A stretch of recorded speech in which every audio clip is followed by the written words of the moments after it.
Okay, 3, 2, 1, boom. We are back here at, this is Energy Boom 101, dispatch from the patch 6, part 2. Part 1, we introduce you to the Symphony of Shale, so we'll do a segment on that. Maybe it's on a TV show, I don't know. This is just market wrap, so all we do is come in here and wrap up the end of the day's trading on Wall Street. This is how we're going to keep in touch with the Energy Boom. Here at Energy Boom 101, we're going to keep in touch with it by checking in with the publicly traded energy companies from Oklahoma, primarily from Oklahoma City. And I'll go over them now and just give you a quick overview of where they're attempting to make their money. And that'll just be another segment on Energy Boom 101, sort of a market wrap. And then part 3 of this Dispatch 6, if we can get the cameras to work correctly, we'll do a global energy rainbow. Really an inaugural episode of the Global Energy Rainbow, because you'll get to see what's going on there. A lot of wicked news, great stuff. But this is market wrap, so we're going to check in every day with quite a few, I don't know, 6 to 7 Oklahoma companies, and we'll try and keep it to that number. And we'll always, our final check-in we'll always do with Osage, and I'll explain that a little later. But here we go, rock and rolling. First company, Gulfport Energy, is out of Oklahoma City, of course, and they primarily drill in the Utica. I think they're spending $500 million there this year. And they'd be an interesting story if we had time. But they settled today at $68.48, up 0.3%. No huge thing there, so no huge news. Other than you may want to look at what they've done for the last year. You'll see that they've enjoyed robust growth. And Gulfport with Utica, I'm sure could enjoy continued robust share growth over the next few years. Now, this is not an investment show, it's far from that. But that's Gulfport. The next company is Sandridge. Sandridge, Tom Ward's old company, out of Oklahoma City. Basically, they may be the largest pure play on the Mississippi line, and if they do the Woodford Shale, I'm sure they will Woodford Shale as well. But I think Sandridge has like 2 million acres of just the Mississippi line. And god damn it, my computer turned off. Well, this is okay. We're still going to go through this market wrap because I'm going to make up the share prices, but at least you'll know the companies. If I had actual information, it would go like this.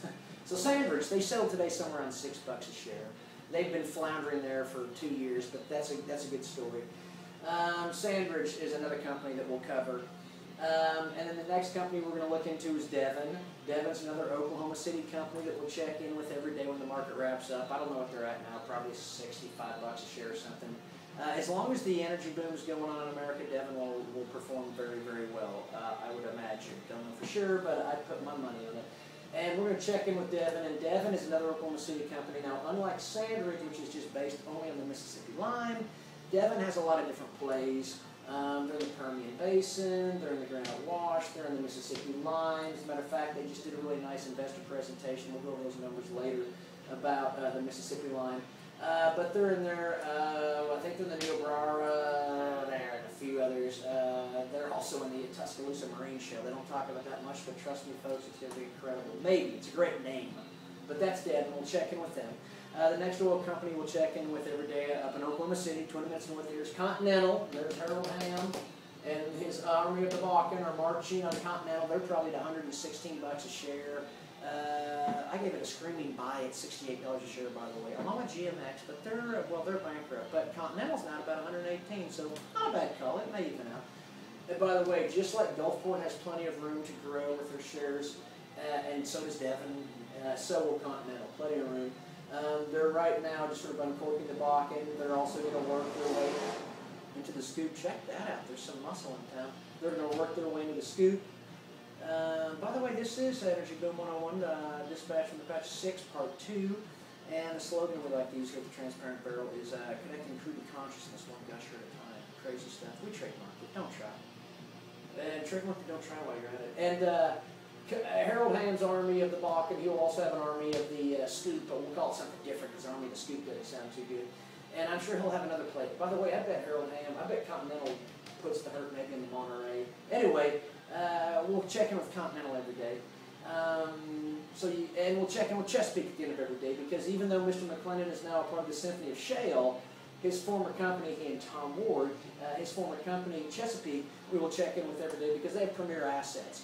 So the good news is the simple way we're going to check in with what's going on in the energy boom, at least from Norman, Oklahoma, is just to check out these publicly traded companies in Oklahoma City, ending with Osage. Now, Osage is a little teeny trailer.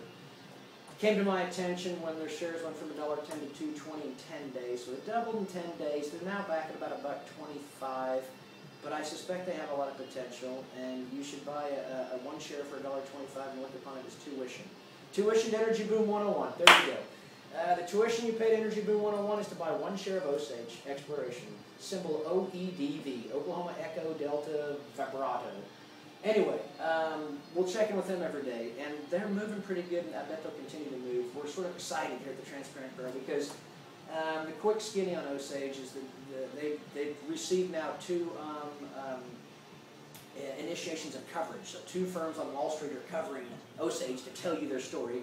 And the Transparent Barrel is also initiating their own coverage because the absurd angle we're going to take here at the Transparent Barrel, and you knew this was coming, is that Osage, we're going to follow them probably as the symbol, I think. Maybe, we'll see, but they may end up being distilled down as the symbol of the energy boom, in particular for Oklahoma. We'll see. And it's because their production will come from the Mississippi Lime as well as the Woodford Shale. Well, their production from the Mississippi Lime will actually have, we think the Oklahoma Sweet, if it is sweet, will have hidden ingredients, much like the secret sauce at the All-American Burger, will have hidden ingredients suggesting that our existence is a narrative. And that our mind is really spun cotton candy at the State Fair of Oklahoma, which isn't bad. And then their production from the Woodford Shale, I think we've decided will probably demonstrate that the deepest sense of self really is Laffy Taffy, which was a great candy back in the 70s. Laffy Taffy. Anyway, all this is going to come from Osage. The poor bastards don't know this is coming. We don't want to spook them, but this should be a fun story to tell. This is how Energy Boom 101 is going to unfurl. I hope we haven't gone 10 minutes. We should probably call it a day. And then when I come back, we'll probably go to Global Energy Rainbow. All right, that's it. So 3, 2, 1, boom.